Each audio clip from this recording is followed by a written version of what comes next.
I think my favorite thing is the colors.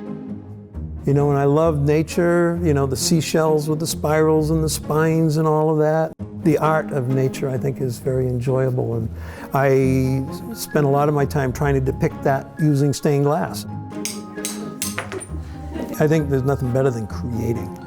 You're using your mind, and your motor skills and all your physical abilities. And you get such satisfaction when you finish up a panel and you hang it in your window and you're so proud, you know, of what you've created.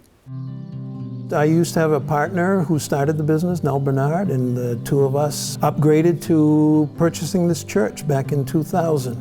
And that is now the new home for Maine Art Glass. This was a Slovakian church. And this is where all my hobbies have kind of settled into, but I'm basically a full-time stained glass artist now. I create stained glass windows, I teach classes. We've got the rondelles that we have in the four corners. There are some faceted pink jewels. He wanted an oval in the center with clear glass, but what they call German new antique glass, which has got the little striations in it. It's very beautiful glass. So this is a transom window, the big, they call it an eyebrow window. It goes up over a set of double doors. The pieces are cut first, then ground to shape. I have patterns that we work with, and then we wrap every single piece of glass with copper foil tape.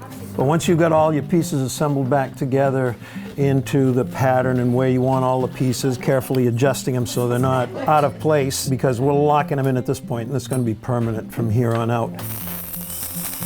I want a nice rounded bead. You can't solder glass. You can only solder metal.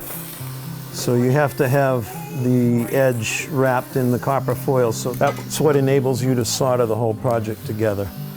There's a lot of people that just come over for the socialization. No, they all come to make things, but it becomes, it's quite a community. You know, it goes up here. So every piece individually needs to fit. You know, coming up with the right design, the colors in the glass and all that, that's usually what takes the longest part of it. There is hope for me yet. There is still hope. This is her very first project. In addition to the glass, I've had hobbies my entire life where I've collected butterflies. I've been doing stained glass for about 50 years, but I've been collecting butterflies for 65 years. And so I have here incorporated the Butterfly and Insect Museum. Those are all bird-winged butterflies from the Indo-Pacific, the largest butterflies in the world. These are metal-marked butterflies with the iridescent blue, and those are from Peru. They're all stained glass boxes, and I fill them with driftwood that I collect. I bought lots of minerals in the past, so I've got buckets and buckets of amethyst, and anytime there's a purple insect or butterfly, I always put the amethyst in there. This is actually the largest moth in the world. I had some eggs, and I raised caterpillars, and I got them through the whole cycle where I was able to hatch out the adult moths. These guys I fed lilac leaves. Collecting butterflies has always been a hobby. Collecting seashells has always been a hobby. In general, anything to do with natural history. Oh, it's so exciting. I got all my hobbies combined into one. We have 3 floors, the classroom, the workshop, all of the studio areas in the basement. The retail shop and the art gallery takes up the 2nd and 3rd floors. People from all over New England come to buy glass. We've got a really, really good selection of glass. So this is the wall of glass.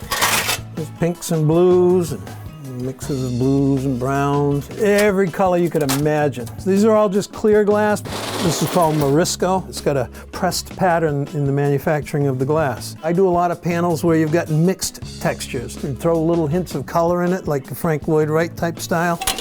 It's the Youghiogheny River down in Pennsylvania, and they have a glass manufacturer down there, but you can see some of the color. This piece of glass by itself is like a work of art, you know, with the light coming through it. It's smooth on this side. This is a heavily textured side. I think there's nothing any healthier than being able to craft things, to create things yourself, whether it's, you know, quilting, knitting, drawing, painting, furniture, carpentry. And if you're a hiker or anything where you're actively participating in something, that's important. Doing crafts, so you're focusing, you're fine-tuning motor skills, you're learning an awful lot of different things. I have no intention of retiring. I love what I do.